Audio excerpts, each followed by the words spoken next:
many virtual conferences, we're finally back together, all in person. Yes! Woo! Okay, this week, we're going to bring you incredible sessions by industry's best experts, vendors, and real-life networking of the brightest security and risk leaders and professionals. That's you guys. We all know that cybersecurity continues to be one of the most demanding professions in the world, always having to adapt to ever more complex attacks from every direction.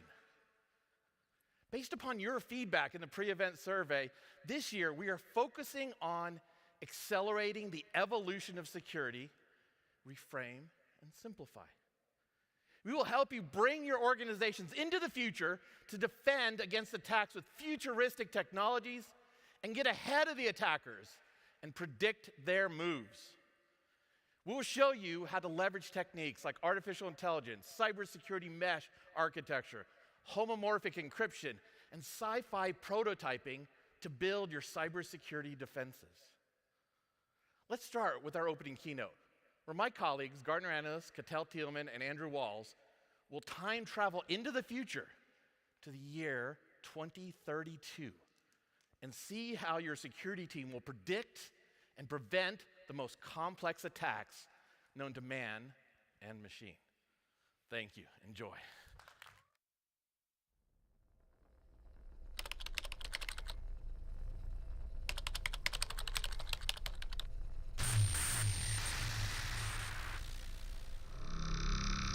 AI engaged. Initiate load diversion. Initiate bot traffic. Response delay 1.5 milliseconds. Injecting malicious code. Code injection successful. Estimated time to detection 10.73 milliseconds. Payload delivery. Bot initiation. Attack detected. Presence validated. Secondary vector. Petabyte DDoS attack. Target compensating. Switching deception from volumetric to application. Payload persisted. Target resources engaged within tertiary channel. Response delay exceeds 1,000 milliseconds. Resource starvation. Ingress points no longer accessible. Attack terminated. Hi everyone and welcome to 2032. When on any given day, organizations face thousands of AI-directed cyber attacks. We started seeing this develop about 10 years ago when most of these attacks were weak probes, bots testing for known vulnerabilities. But over the past few years, attackers have trained increasingly stronger AIs. And with that, the velocity, variety, and complexity of automated attacks have increased exponentially. At the headquarters of a company located on the banks of the Potomac River, one priority incident, this attack that you just witnessed, stood out from the noise. It disabled the organization's defenses and forced its way through their authentication microservices. Now, for a time, it moved through their networks unchallenged. But before we get too deep into the story, let's take a moment, just a moment, to come back to 2022, and we can tell you why Katell and I are here today. Over the course of this keynote, we are going to explore the ramifications of AI proliferation and other trends to gain a glimpse of our industry and our roles within it, and we'll offer up some possible predictions derived from our science fiction prototyping, all 10 years into the future in the year 2032. Why are we doing this? Because IT managers, compliance officers, and security analysts rank among the top 25 most stressful jobs, together with nurses, paramedics, and firefighters. Because the average CISO remains in their role for less than 2 years. And because the drivers behind workload stress and short tenures show no sign of slowing down. To be perfectly blunt, our jobs are not sustainable, and something has to change. And it's not just that. The last few years have been difficult for everyone. We've supported our clients through thousands of challenges, and we will continue to do so as we deal with the impact of overlapping pandemics, nation-state conflicts, as well as the Great Resignation, none of which seems to have slowed the growth in attacks. But it's not all doom and gloom. What we're talking about today is offering a path for you to build a better future, the future that you want. So for the next 30 minutes, we will shift away from firefighting, and we will look forward. Because the decisions you make now, the plans you set in motion this week, will likely have the largest impact on the next 10 years of your career. Now that we set the scene, let's get back to our story. The company has an AI defender that never sleeps. Its name is HAL. And here it is with a synopsis of the incident. 7:34 a.m. Eastern. Traffic anomalies were detected, indicating network intrusion. Attack confirmed. Incident response team alerted. Gateway servers 2 and 3 compromised and shut down. Logs and images have been preserved for forensics. Defensive orchestration initiated and HCC routing activated. 7:49 a.m. Eastern. Attack terminated. The latest multi-factor authentication stack was extended to impacted services. I informed the recovery team about Gateway Servers 2 and 3. They have accepted the escalation and estimate 38 minutes to full recovery. Excellent. Thank you, Hal. By 2036, 60% of office staff will be AI augmented in one form or another, either to boost productivity or deal with spikes in demand. Now, when I first saw this strategic planning assumption, I thought it was a bit extreme. I mean, even for Gartner. Yeah, thought the same thing. But if you extrapolate the growth in your own email and message traffic 4 to 5 years into the future, you realize that this is not only inevitable, but somewhat conservative.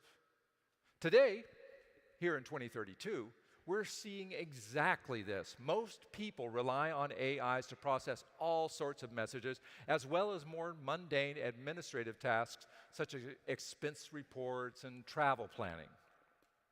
If the 2020s were the decade of hybrid everything, the 2030s are the decade of augmented everything, and much of it is driven by personal and corporate AI assistance. HAL was able to orchestrate the cybersecurity mesh and constrain attacker resources while alerting the incident response team. And HAL's speed of response gave that team precious time to mobilize. And that was really helpful. Very. Because the incident was bad enough that it allowed HAL to bring the on-demand AI service contracts to help. This allowed the defenses to match the scale of the attack and counter DDoS traffic and load diversion. Now, the bill this month will not be cheap. It's just money. But it could have been much worse. So a rapid and decisive response prevented the catastrophe. The internal forensics microservice is already sifting through logs to identify any means and methods. HAL's performance exceeded expectations. The combination of AI training and threshold tuning enabled HAL to engage the external services just when they were needed. Too soon? And you potentially waste money on false alarms. Too late, and the damage is already done. We'll examine this incident from multiple perspectives.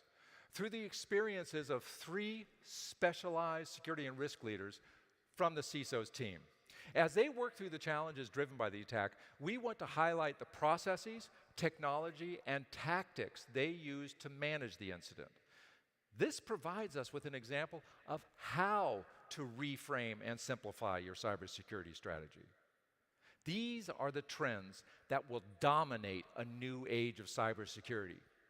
Our first protagonist is Co, a business specialist focused on how the incident impacts frontline business units, how to support them, and how to lessen the impact of similar incidents in the future. Co's main audience is the leadership across sales, marketing, communications, and customer support. And next we have Ali. He's our technical specialist. Ali is focused on operational impacts of the attack. How the attack happened, how to stop it, how to restore services, and how to deliver confidentiality, integrity, and availability against future attacks.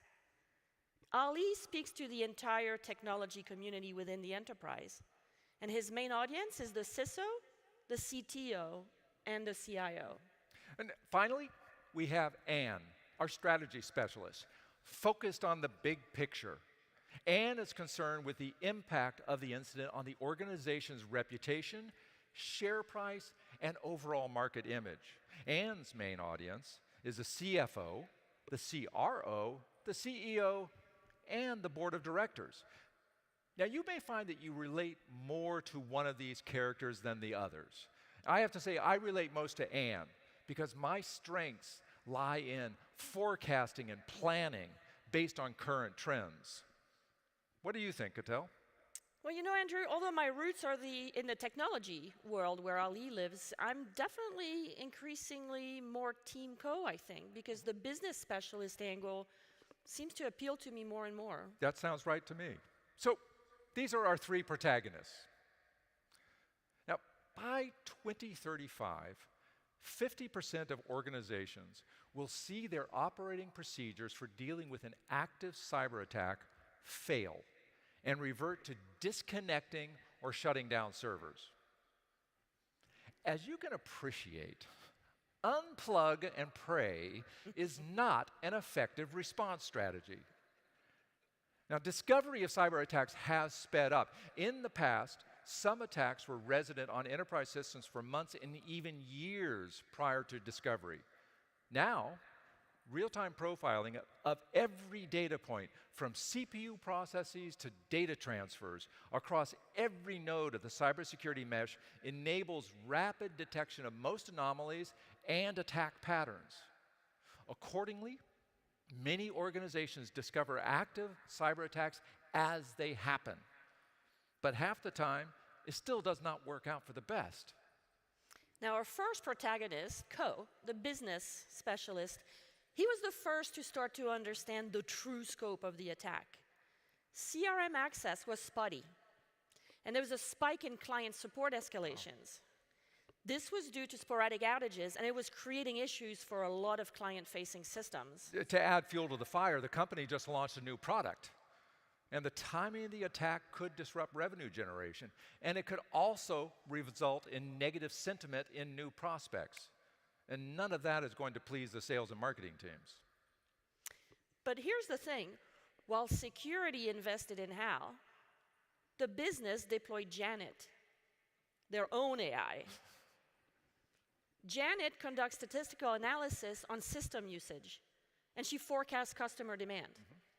She provides insights that allow business teams to make better decisions, and she sets the boundaries for HAL to take appropriate action. With almost 48 months of historical data, Janet can now make predictions with a pretty high degree of accuracy.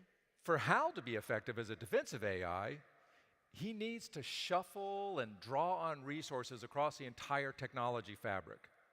This could mean reallocating processing capacity away from customer-facing systems to spawn honeypots or improve the depth of pattern analysis. But this level of automation can also come with some operational risks, as we all know, which is why, in my mind, the smart move here was having independent AIs.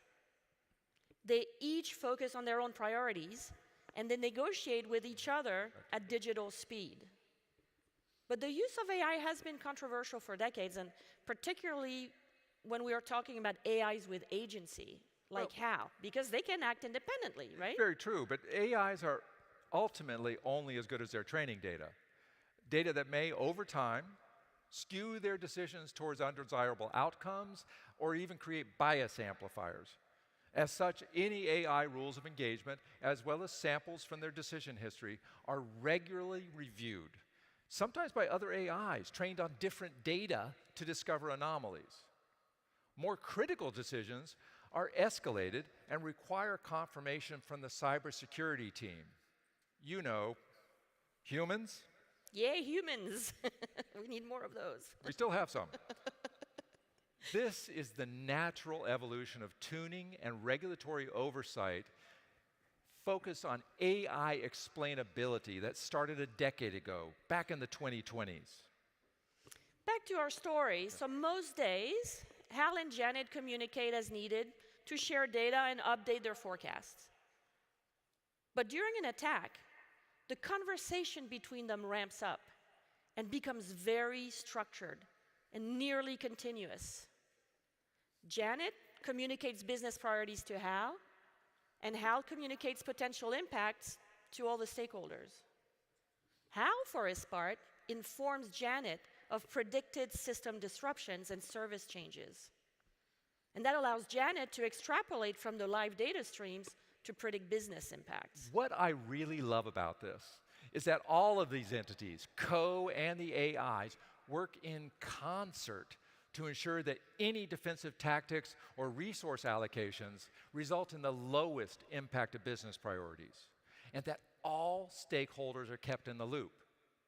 AIs can leverage their deep neural nets to factor in thousands of points of sensor data.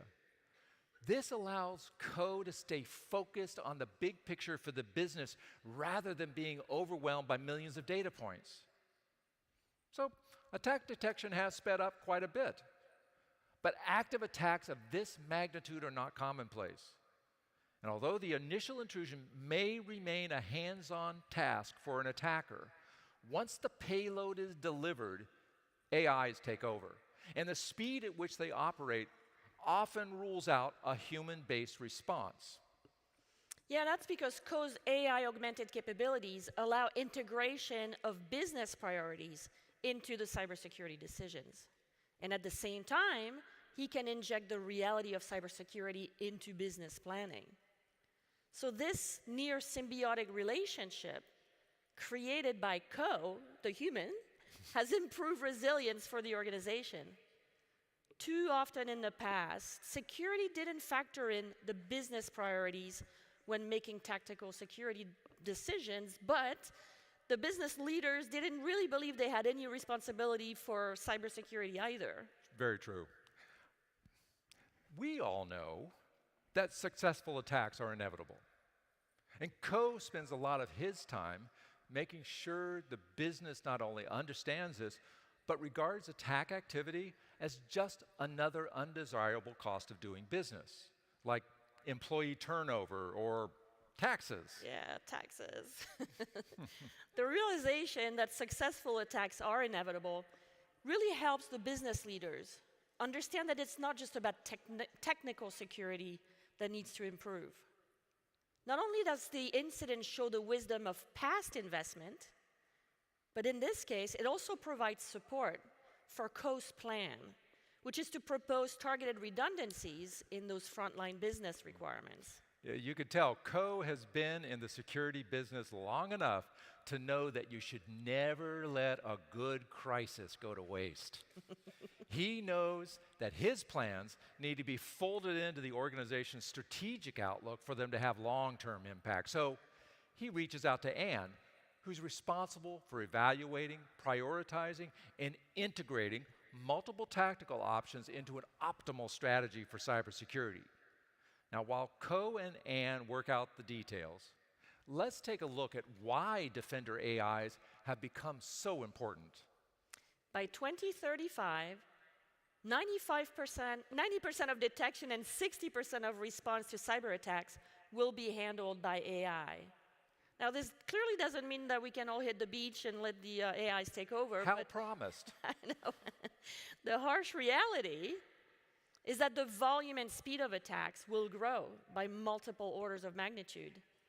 The AIs will classify those attacks and only raise an alert when a predefined threshold is reached, allowing the cybersecurity team to focus on the attacks that matter. Our adversaries will weaponize AI just as fast as we augment our own defenses. And so this fundamentally changes the defensive and offensive paradigm for all of us. We are clearly in an arms race with criminals who have profitable business models, quarterly targets, and even shareholders. While the nature of technology is one of perpetual change, our goals in cybersecurity remain the same. An adversary wants to steal our data, extort a ransom, or cause us harm. And we need to stop or contain them.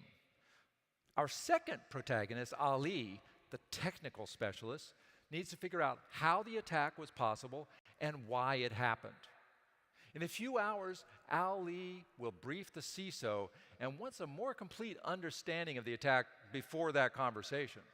They've reviewed Hal's preliminary forensic report, but it generates more questions than it answers. The first critical issue relates to the apparent lack of a malicious payload. Why did someone put so much work into breaching the network, but then not damage or take anything? Yeah, good question. So, in pursuit of these answers, Ali initiates 3 work streams.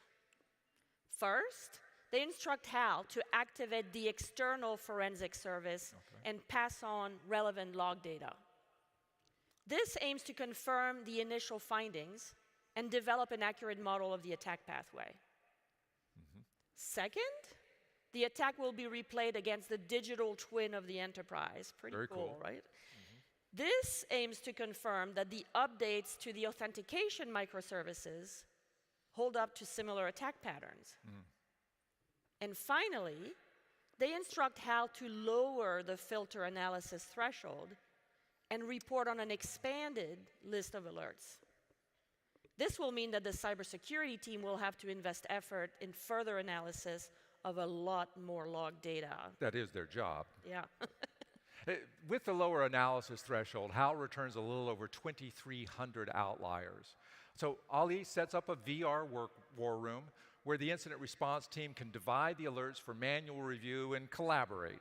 The team members leverage their personal AI assistants to map simple patterns in the data. Now, without training bias, these AIs won't help much past basic organization, but they won't disqualify anything either. A few hours later, the external forensic analysis arrives, and it confirms the initial findings, albeit with more detail. The entry point for the attack was a set of authentication microservices. They were downgraded as part of compatibility testing ahead of the new product launch, but then were never restored or disabled in production. Running obsolete services in production is something Hal would have caught in the nightly audit and automatically taken offline. So the timing of the attack during this very narrow window of opportunity raises some serious concerns. It was either a matter of some very bad luck, Or someone was watching very carefully for a specific target, right? Ali now knows the how of the attack, but he really still has no clue as to the why. What was the attacker trying to gain? Well, it took a few more hours of poring over the expanded list of outliers when they finally caught a break with sort of. One of the alerts under review points at a huge spike in data transfer right after the recovery team restored a microservice exploited during the attack. Hal interpreted this behavior as the kind of spike that normally follows a hard reboot and never escalated the incident. 3 yottabytes of data were sent to the vendor's update server in the cloud. And in case you're wondering, that's 10 to the 24th power. oof, that's a lot of data. Well, now we know the why. The attacker was after customer data. This attack was a lot more targeted than initially assessed, and the attacker must have been inside the vendor's systems for some time, waiting for just the right client to load an older version of the microservice. Well, Ali now has what they need to close the gap with Co and Ann. By 2035, over 65% of publicly traded companies will be required to report breach and incident impact statistics in quarterly financial filings. The recognition that cybersecurity is a business issue has driven new regulations. And this means that the CEO himself or herself must be ready with talking points for notable incidents. Shareholders and financial analysts expect CEOs, finally, to be familiar with and capable of discussing incident impacts, but also, more importantly, what they intend to do about it. It's about time. After catching up with Ko and Ali for their analysis of the incident, Anne, our strategy specialist, put together a 15-minute update for the board of directors. She used a report and presentation format which she had set up for these types of briefings so as to make them business as usual, informing without inviting panic. Anne started the briefing with what she knew so far, committing to regular updates throughout the incident resolution process. She highlighted how the outcome-driven metrics her team had developed helped them stay on top of the incident while making smart business trade-offs and minimizing impact. But none of this happened overnight. It was 4 years ago now that in her first briefing to the board of directors, Anne outlined how cybersecurity risks would impact long-term growth and share price volatility. And this is where she defined those outcome-driven metrics, how they would be measured, Good. how they align to the board's goals, Solid. and more importantly, how they compare to their peers in the industry. And so that's when she got the go-ahead to change cybersecurity investments. And her first investment was to deploy AI-based defenses. Anne had been monitoring the evolution of AI-powered attacks and developed her forecasts accordingly. These forecasts were based on the rates of attack acceleration, coupled with the need to improve the scalability of incident response, which remained highly labor-intensive. Though vendors quoted lots of statistics comparing the efficacy of humans versus AI, as you saw earlier, Anne decided to go with AI-augmented cybersecurity teams. Great decisions. Her second investment was to make sure that these AI-augmented teams had the tools that they needed to deliver against business expectations. So she worked closely with Ali, and she obtained funding for a proof lab, where they could safely test cutting-edge capabilities and interesting new products. Can I have one of those? Yeah, I'd like one of those too. This approach enabled rapid adoption of promising new tools. And the move also demonstrated to the board that the cybersecurity team was able to innovate and move at the speed of the business. So all of that led to investments in technologies that might have been computationally expensive, but would make it very difficult for an adversary to complete the attack. Most notably, homomorphic confidential computing, or HCC, allow the organization to run in a hardware-enforced safe mode at the flick of a switch. Everything that went through the processors would be diverted to the HCC cores exclusively, which meant an additional layer of encryption was applied to the data once it was read from storage and only decrypted as it was persisted back into storage. This meant a little bit of latency, and it meant that some services would be negatively impacted, but it also meant that any data being exfiltrated would be unusable to an attacker. Very smart. Surprisingly, Anne's most controversial investment, and the one where she got the most resistance from the CFO, was joining what came to be known as an incident cooperative. Oh, yes. It's basically a consortium of organizations, and some of them competitors, where each shares incident information, indicators of compromise, and other very sensitive data with each other. The members of these consortia believed that sharing incident data enabled more effective defense and incident prevention, improving security across the entire industry. What's important here is the realization that our business competitors are actually our allies when it comes to cyber defense. Yeah, and belonging to a community of organizations dedicated to intelligence sharing enables cybersecurity teams, or actually in the case of Anne's organization, it enables Hal to identify attacks faster and with a higher degree of accuracy by incorporating the models developed by the consortium. Each organization is a node in a secure multi-party computing ring where no one node can see another's data. But they can create machine learning models that help each node classify suspicious activity. This is similar to how malware scanners work, but it's peer-to-peer without a vendor in the middle. Combining Hal's improved accuracy with Janet's detailed forecasting of business priorities boosted Hal's overall efficiency by 15%. And this coordination settled much of the historical animosity between the business and the security teams. Well, in the end, this incident response was a success. So Anne conveyed the following to the board. Yes, someone did break in. Yes, there were some service disruptions, but the business recovered quickly and client data is safe.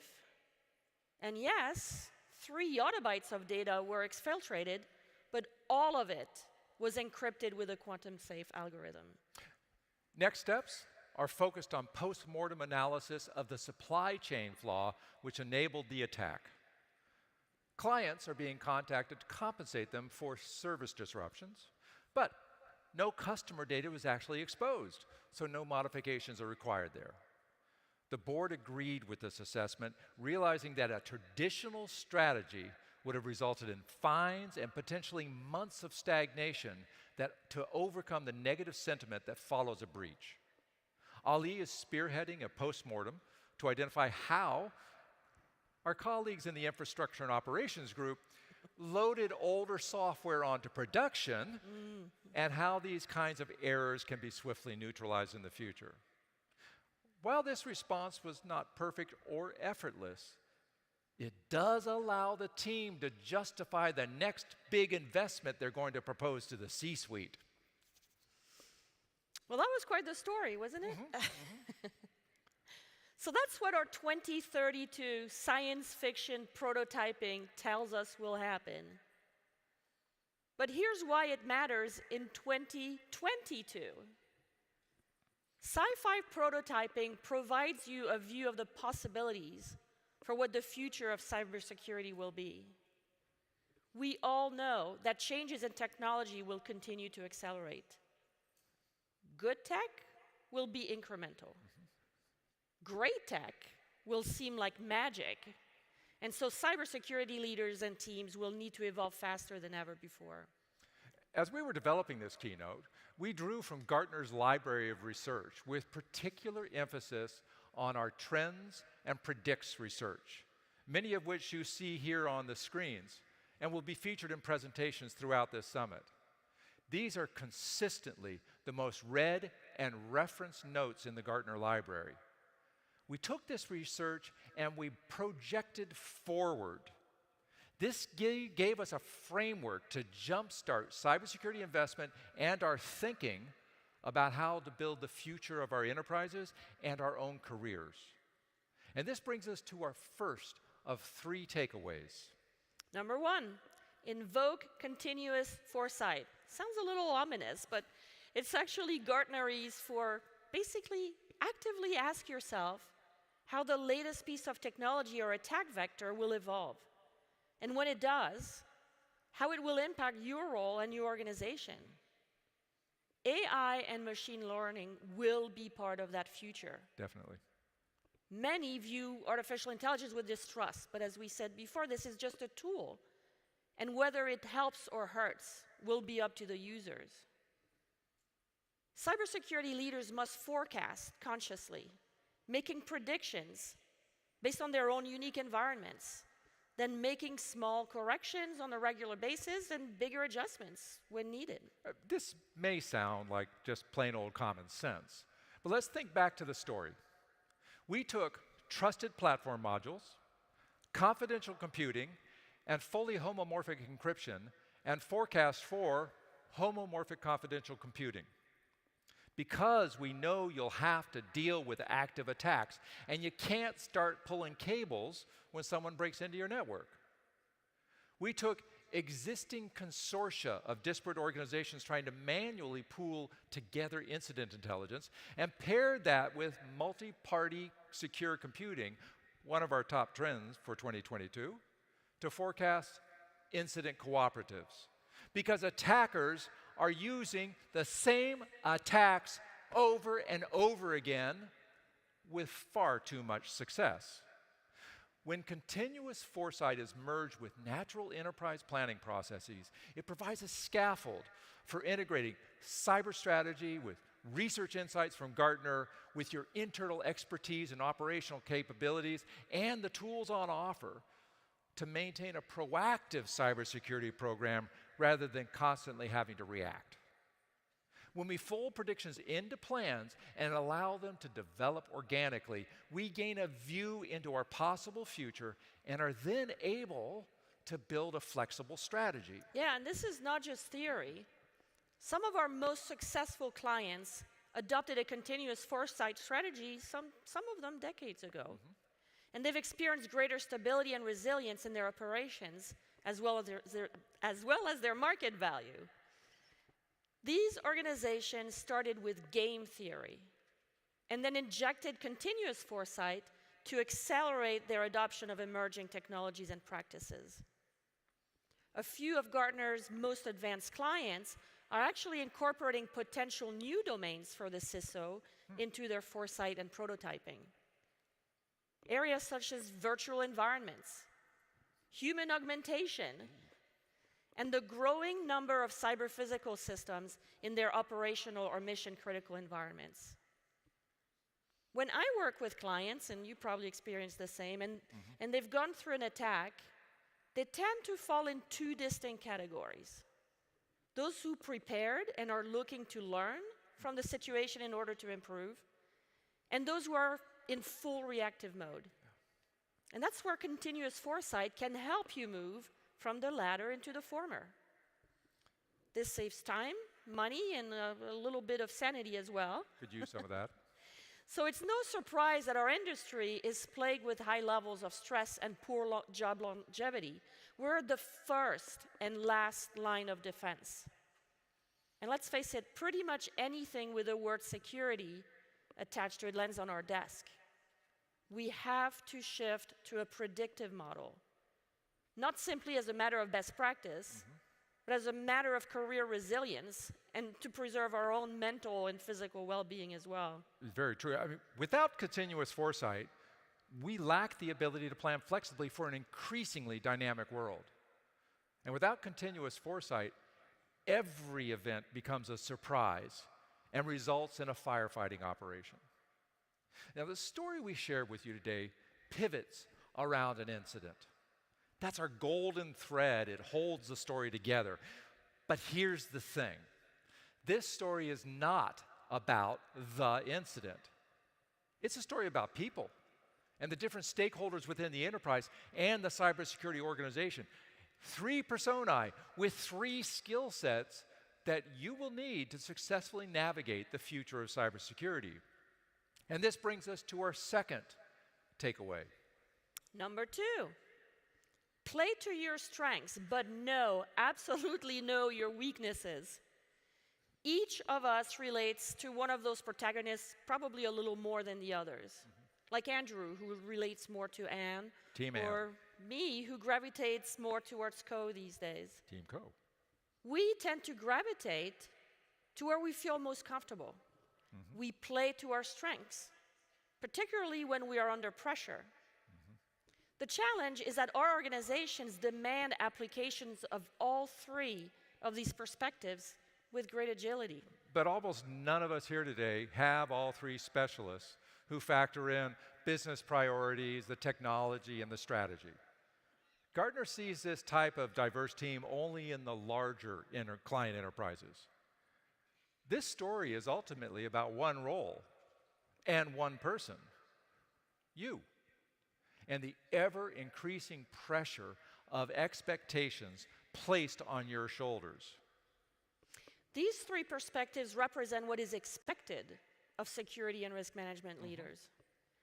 But developing these three often divergent skill sets to boost CISO effectiveness and to become a super CISO is rarely an option because very few people will be unicorns or Superman. Each of us must take a deep inventory of what we are, which persona best describes us, what we're great at, and not simply play to our strengths. That will come naturally, but let's surround ourselves with people who complement and compensate for our weaknesses. Are you Team Ann, thinking about strategy and the long game? Or are you Team Ali, tactical, operational, with a strong eye to the technical details of cybersecurity? Or are you Team Co, business focused, aware of how security events impact frontline business units and making decisions accordingly?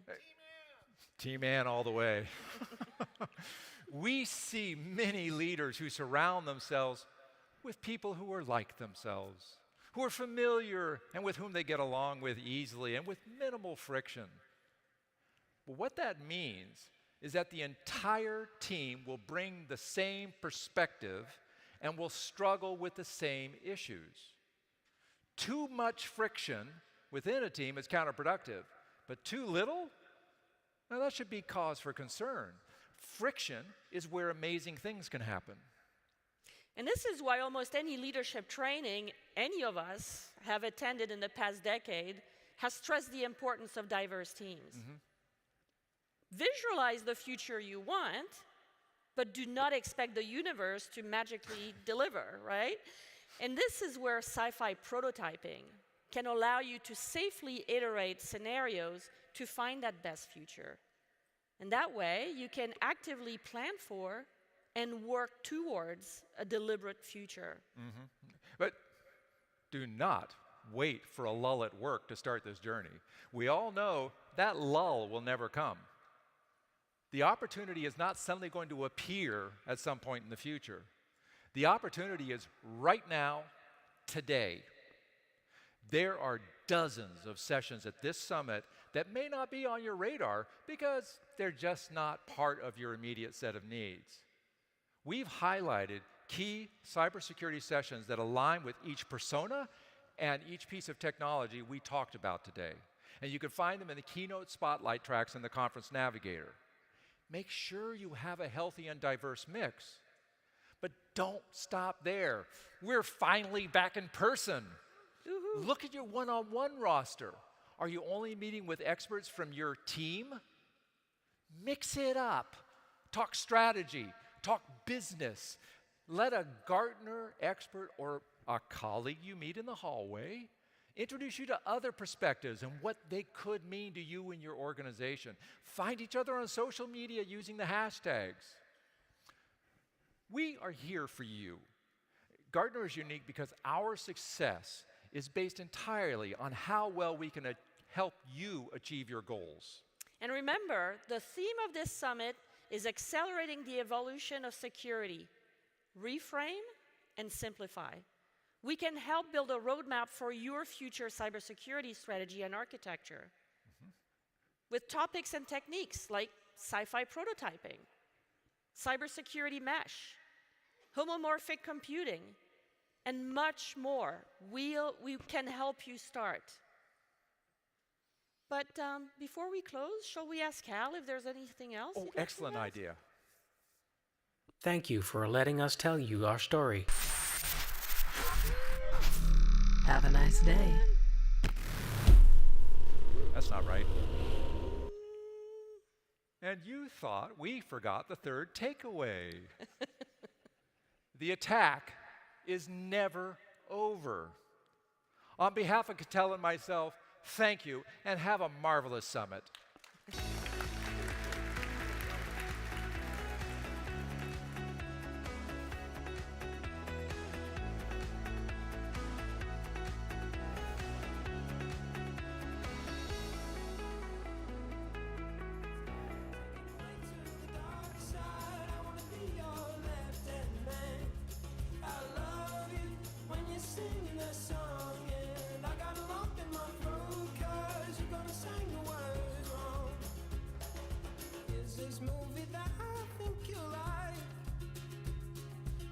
guy decides to quit his job and head to New York City. This cowboy is running from himself, and she's been living on the highest shelf. Oh,